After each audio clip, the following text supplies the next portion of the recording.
George Orwell. Parte 3, capítulo 5. En cada etapa de su encarcelamiento había sabido Winston, o creyó saber, hacia dónde se hallaba, aproximadamente, en el enorme edificio sin ventanas. Probablemente había pequeñas diferencias en la presión del aire. Las celdas donde los guardias lo habían golpeado estaban bajo el nivel del suelo. La habitación donde O'Brien lo había interrogado estaba cerca del techo. Este lugar de ahora estaba a muchos metros bajo tierra. Lo más profundo a que se podía llegar era mayor que casi todas las celdas donde había estado. Hal Winston no se fijó más que en 2 mesitas ante él, cada una de ellas cubierta con gamuza verde. Una de ellas estaba solo a 1 metro o 2 de él y la otra más lejos, cerca de la puerta. Winston había sido atado a una silla tan fuerte que no se podía mover en absoluto, ni siquiera podía mover la cabeza que le tenía sujeta por detrás una especie de almohadilla obligándole a mirar de frente. Se quedó solo un momento. Luego se abrió la puerta y entró O'Brien. Me preguntaste una vez qué había en la habitación 101. Te dije que ya lo sabías. Todos lo saben. Lo que hay en la habitación 101 es lo peor del mundo. La puerta volvió a abrirse. Entró un guardia que llevaba algo, un objeto hecho de alambres, algo así como una caja o una cesta. La colocó sobre la mesa próxima a la puerta. A causa de la posición de O'Brien, no podía Winston ver lo que era aquello. Lo peor del mundo, continuó O'Brien, varía de individuo a individuo. Puede ser que le entierren vivo o morir quemado, o ahogado o de muchas otras maneras. A veces se trata de una cosa sin importancia, que ni siquiera es mortal, pero que para el individuo es lo peor del mundo. Se había apartado un poco de modo que Winston pudo ver mejor lo que había en la mesa. Era una jaula alargada con un asa arriba para llevarla. En la parte delantera había algo que parecía una careta de esgrima con la parte cóncava hacia afuera. Aunque estaba a 3 o 4 metros de él, pudo ver que la jaula se dividía a lo largo en 2 departamentos y que algo se movía dentro de cada uno de ellos. Eran ratas. En tu caso, dijo O'Brien, lo peor del mundo son las ratas. Winston, en cuanto entrevió al principio la jaula, sintió un temblor premonitorio, un miedo a no sabía qué. Pero ahora, al comprender para qué servía aquella careta de alambre, parecían deshacérsela los intestinos. «No puedes hacer eso», gritó con voz descompuesta. «Es imposible». «No puedes hacerme eso, ¿recuerdas?», dijo O'Brien, «el momento de pánico que surgía repetidas veces en tus sueños?»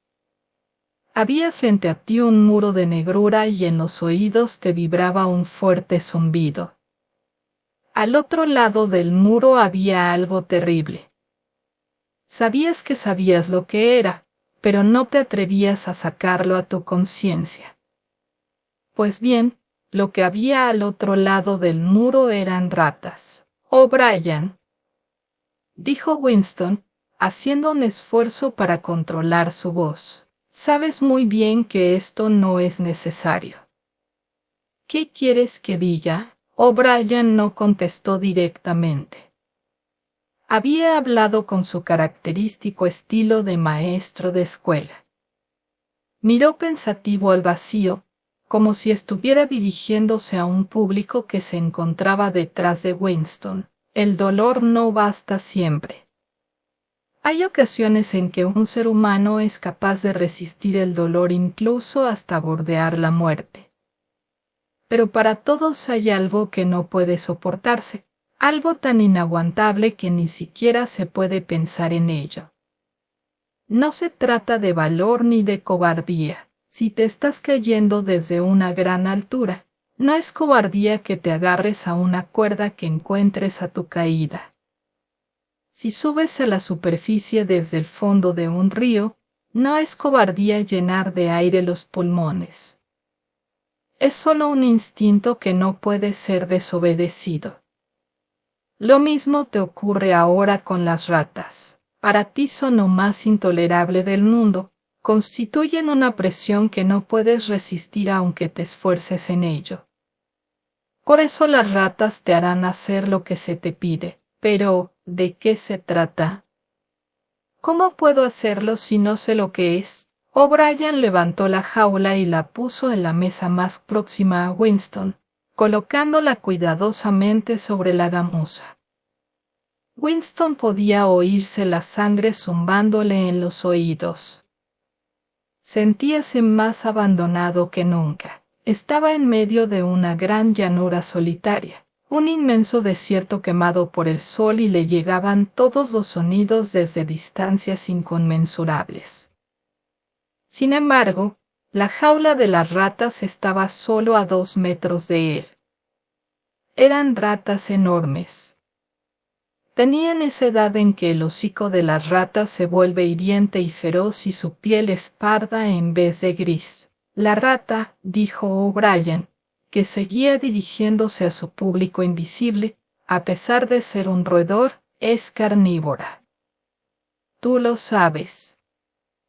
Habrás oído lo que suele ocurrir en los barrios pobres de nuestra ciudad. En algunas calles, las mujeres no se atreven a dejar a sus niños solos en las casas ni siquiera 5 minutos. Las ratas los atacan, y bastaría muy poco tiempo para que solo quedaran de ellos los huesos. También atacan a los enfermos y a los moribundos. Demuestran poseer una asombrosa inteligencia para conocer cuando está indefenso un ser humano. Las ratas chillaban en su jaula. Winston las oía como desde una gran distancia. Las ratas luchaban entre ellas, querían alcanzarse a través de la división de alambre. Oyó también un profundo y desesperado gemido. Ese gemido era suyo. O'Brien levantó la jaula y, al hacerlo, apretó algo sobre ella. Era un resorte. Winston hizo un frenético esfuerzo por desligarse de la silla. Era inútil. Todas las partes de su cuerpo, incluso su cabeza, estaban inmovilizadas perfectamente. O'Brien le acercó más la jaula. La tenía Winston a menos de 1 metro de su cara. He apretado el primer resorte, dijo O'Brien. Supongo que comprenderás cómo está construida esta jaula. La careta se adaptará a tu cabeza, sin dejar salida alguna. Cuando yo apriete el otro resorte, se levantará el cierre de la jaula. Estos bichos, locos de hambre, se lanzarán contra ti como balas. ¿Has visto alguna vez cómo se lanza una rata por el aire? Así te saltarán a la cara. A veces atacan primero a los ojos. Otras veces se abren paso a través de las mejillas y devoran la lengua. La jaula se acercaba, estaba ya junto a él. Winston oyó una serie de chillidos que parecían venir de encima de su cabeza. Luchó curiosamente contra su propio pánico. Pensar, aunque solo fuera medio segundo, pensar era la única esperanza. De pronto, el asqueroso olor de las ratas le dio en el olfato como si hubiera recibido un tremendo golpe. Sintió violentas náuseas y casi perdió el conocimiento. Todo lo veía negro. Durante unos instantes se convirtió en un loco, en un animal que chillaba desesperadamente. Sin embargo, de esas tinieblas fue naciendo una idea. Solo había una manera de salvarse. Debía interponer a otro ser humano, el cuerpo de otro ser humano entre las ratas y él. El círculo que ajustaba la careta era lo bastante ancho para taparle la visión de todo lo que no fuera la puertecita de alambre situada a 2 palmos de su cara. Las ratas sabían lo que iba a pasar ahora. Una de ellas saltaba alocada, mientras que la otra, mucho más vieja, se apoyaba con sus patas rosadas y husmeaba con ferocidad. Winston veía sus patillas y sus dientes amarillos. Otra vez se apoderó de él un negro pánico. Estaba ciego, desesperado, con el cerebro vacío. Era un castigo muy corriente en la China imperial, dijo O'Brien, tan didáctico como siempre. La careta le apretaba la cara. El alambre le arañaba las mejillas. Luego, no fue alivio, sino solo esperanza, un diminuto fragmento de esperanza. Demasiado tarde, quizás fuese ya demasiado tarde, pero había comprendido de pronto que en todo el mundo solo había una persona a la que pudiese transferir su castigo, un cuerpo que podía arrojar entre las ratas y él. Y empezó a gritar una y otra vez, frenéticamente: «¡Hácelo a Julia! ¡Hácelo a Julia! A mí, no. A Julia. No me importa lo que le hagas a ella. Desgárrale la cara, descoyúntale los huesos. Pero a mí, no. A Julia, a mí, no». Caía hacia atrás hundiéndose en enormes abismos, alejándose de las ratas a vertiginosa velocidad. Estaba todavía atado a la silla, pero había pasado a través del suelo, de los muros del edificio, de la tierra, de los océanos, e iba lanzado por la atmósfera en los espacios interestelares, alejándose sin cesar de las ratas. Se encontraba ya a muchos años, luz de distancia, pero O'Brien estaba aún a su lado. Todavía le apretaba el alambre en las mejillas. Pero en la oscuridad que lo envolvía oyó otro chasquido metálico y sabía que el primer resorte había vuelto a funcionar y la jaula no había llegado a abrirse.